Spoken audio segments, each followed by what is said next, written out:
உயர்தர மாணவர்களுக்கு விடுக்கப்பட்டுள்ள அவசர அறிவித்தல். எலிசபெத் மகாராணியின் பூத உடல் மீது வானிலிருந்து விழுந்த ஒளிக்கதிர், அதிர்ச்சியில் ராஜகுடும்ப ரசிகர்கள். துஷ்பிரயோக குற்றச்சாட்டில் கைதான பௌத்த பிக்குவிற்கு விளக்கமறியல். இன்று முதல் மக்கள் பார்வைக்கு தாமரை கோபுரம்.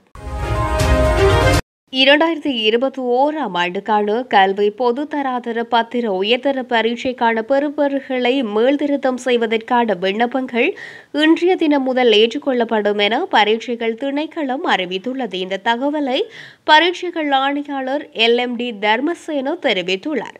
இதன்படி குறித்த விண்ணப்பங்களை நாளை முதல் இணையவழி வாயிலாக அனுப்பி வைக்க முடியும் எனவும் பரீட்சைகள் ஆணையாளர் குறிப்பிட்டுள்ளார். குறிப்பாக இன்று முதல் எதிர்வரும் 28ஆம் திகதி வரை மீள்திருத்த பணிகளுக்கான விண்ணப்பங்கள் ஏற்றுக்கொள்ளப்படும் எனவும் அவர் மேலும் குறிப்பிட்டுள்ளார். அத்துடன் பரீட்சைகள் திணைக்களத்தின் உத்தியோகபூர்வ இணையதளத்திற்குள் பிரவேசிப்பதன் வாயிலாக விண்ணப்பங்களை அனுப்பி வைக்க முடியும் எனவும் பரீட்சைகள் ஆணையாளர் LMD தர்மசேன குறிப்பிட்டுள்ளார். பிரித்தானிய மகாராணியார் மறைந்த அன்று பக்கிங்ஹாம் அரண்மனை மீது இரட்டை வானவில் உருவாகிய விடயம் மக்களை நெகிழ வைத்தது. இந்நிலையில் மீண்டும் ராஜகுடும்ப ரசிகர்களை நெகிழச் செய்யும் இயற்கை அதிசயம் ஒன்று நடைபெற்றது. தற்போதைய மன்னரான சார்லஸ் அந்த பெட்டியின் பின்னால் நடந்து வருவோரை முன்னெடுத்து சென்று கொண்டிருந்தார். அப்போது திடீரென வானிலிருந்து ஒரு ஒளிக்கற்றை சரியாக மகாராணியாரின் பூத உடல் மீது விழுந்தது. அந்த காட்சியை கண்ட மக்கள் அதிர்ச்சியில் உறைந்து போய் இது தெய்வீக செயல் என நிகழ்கின்றார்கள். இரண்டாவது எலிசபெத் மகாராணியின் இறுதிச் சடங்குகள் எதிர்வரும் 19ஆம் திகதி லண்டனில் உள்ள வெஸ்ட் மினிஸ்டர் தேவாலயத்தில் நடைபெறவுள்ளது. இதற்காக ஏற்கனவே அவரது உடல் ஸ்காட்லாந்திலிருந்து லண்டனுக்கு கொண்டு வரப்பட்டுள்ளது. உடல் மக்களின் அஞ்சலிக்காக தற்போது பக்கிங்ஹாம் மாளிகையில் வைக்கப்பட்டுள்ளமை குறிப்பிடத்தக்கது. கல்முனையில் உள்ள விகாரைக்குள் வைத்து 3 சிறுவர்களை பாலியல் பலாத்காரம் செய்ததாக குற்றம் சாட்டப்பட்ட பௌத்த பிக்குவை விளக்கமறியலில் வைக்க உத்தரவிடப்பட்டுள்ளது.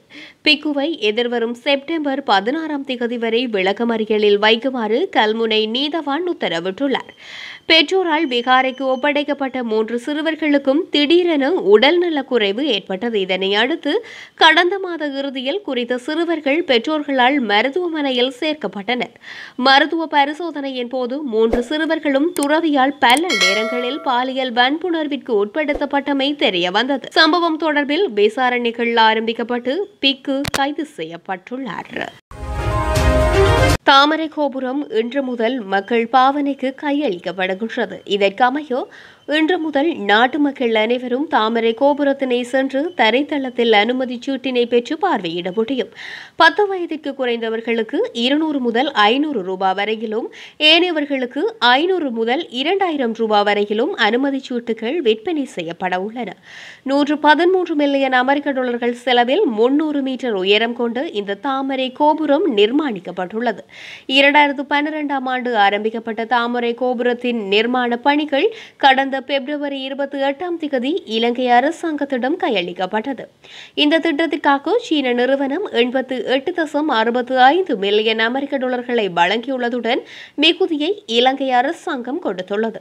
தாமரை கோபுரத்தின் செயற்பாடுகள் ஆரம்பமாக உள்ளதாக ஜனாதிபதி ஊடக பிரிவு அண்மையில் அறிவித்ததுடன் 2024ஆம் ஆண்டுக்குள் கடன் தவணை கொடுப்பனவுகள் நிறைவடைய உள்ளதாகவும் தெரிவித்துள்ளது. இதேவேளை தாமரை கோபுரத்தை பார்வையிடுவதற்கான போலி அனுமதி சீட்டு மக்கள் மத்தியில் விநியோகிக்கப்படுவது தொடர்பில் சீன தூதரகம் விளக்கம் அளித்துள்ளது. இது தொடர்பில் சீன தூதரகம் விடுத்துள்ள ட்விட்டர் பதிவில் சமூக வலைதளங்கள் வாயிலாக பகிரப்படும் அனுமதி சீட்டுகள் போலியானது என தெரிவித்துள்ளது. அத்துடன் குறித்த அனுமதி சீட்டை சமூக வலைதளங்கள் ஊடாக பகிர்ந்து இலவச விளம்பரத்தை வழங்கியமைக்கும் நன்றி தெரிவிப்பதாக இலங்கைக்கான சீன தூதரகத்தின் ட்விட்டர் பதிவில் குறிப்பிடப்பட்டுள்ளது.